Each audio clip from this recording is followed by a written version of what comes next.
So we are going to talk about Bitcoin and Ethereum. Let's get started with Bitcoin. Bitcoin is sitting at 94,745. And yesterday it did started its downward journey. We talked about a channel over there, and I mentioned that this structure generally starts breaking down. I think maybe that thing is in action. Of course, we didn't go and hit all the way down towards that target, the lowest that we have seen so far.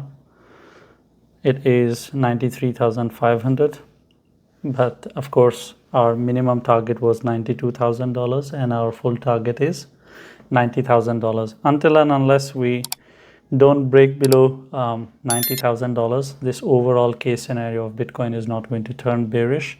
Our hopes and dreams again towards to go and hit the area of 97,300, and then from there start the journey towards 100K and beyond would stay stable. But for all that, we need to go and live above 97,300, which has not happened yet. I'll show it to you. So this is 97,300. Not a single candle has closed above it. You just see the wick. We need 2 daily closings above the area of 97,300 to conclude that, okay, the upward journey has started. Now it has stabilized this price. Let's talk about $120,000. If that is not happening, the only doors that are open are going to be towards $90,000. And right now, all this structure that I talked about is a mini structure, but it adds up to the story of going down towards the area of 92K, then 90K. And we will not get bearish until and unless we lose the area of $90,000 for more than 2 days, close 2 daily candles below it.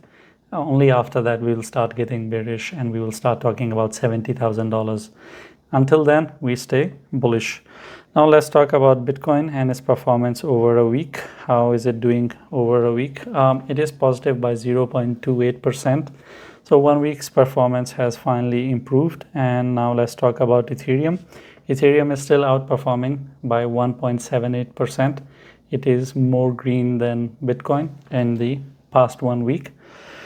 But what do we have with Ethereum? Ethereum and Bitcoin right now, structure-wise at least, they both have similar structures. And the structure of Ethereum is rather more stable. This is a more stable rising channel in contrast to what we are seeing with Bitcoin. But at the same time, we did see the lower journey towards 1783. This is where it dropped. 1750 is our support area. If you have forgotten, I'll show it to you. 1750 is our support area. Until and unless we don't go below the area of 1750 for more than 2 days, which means 2 daily candles closing below it, we are not going to get bearish. As long as it stays above 1750, our road towards $2,000 stays active.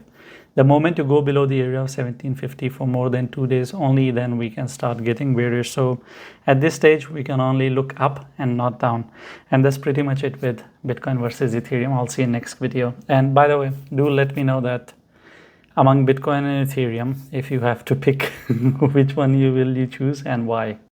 Thank you for watching the video. If you have any questions or I have touched on a topic and you expect me to explain a bit more, I'll try my best to explain that to you in the comments. Leave a comment, and I'm not going to tell you to like and subscribe, because if you're not interacting with the video or if you're not subscribed, you're not going to see all the 10 videos that I make every day. You're going to miss out on it, and I think you are educated enough to understand what to subscribe and what not to, because if you want to miss out on it, then why not? It's for your own good, and you should know better what is good for you.